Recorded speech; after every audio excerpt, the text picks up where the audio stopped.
Today, I'd like to share with you some ideas about a new leadership model that I believe is really appropriate and increasingly appropriate for the conditions of leadership that we all face in today's rapidly changing world.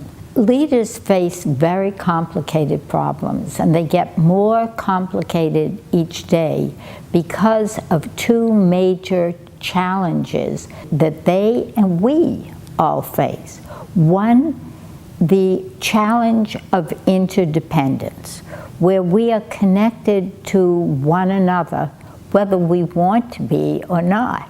It isn't a matter of whether we agree to it, it just is. And we have to learn how to relate to people. And here's the second challenge: people who are very different from ourselves. So you have huge diversity. That's the second challenge. Diversity of individuals, of countries, of organizations, all that have to work and are forced to work and live together, cheek by jowl.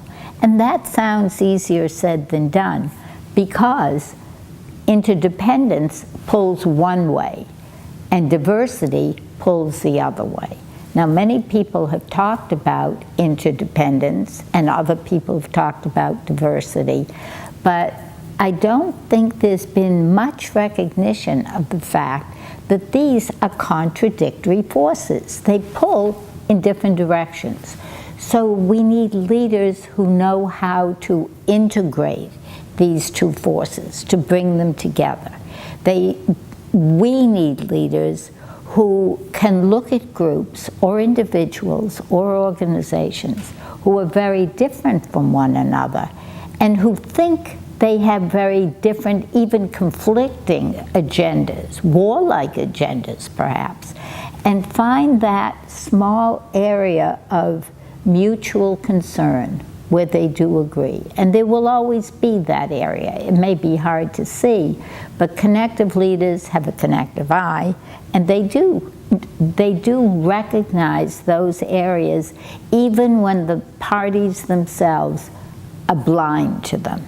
And so they begin there, bringing the groups together about an issue that they care about equally strongly, but maybe for different reasons, maybe for very different reasons.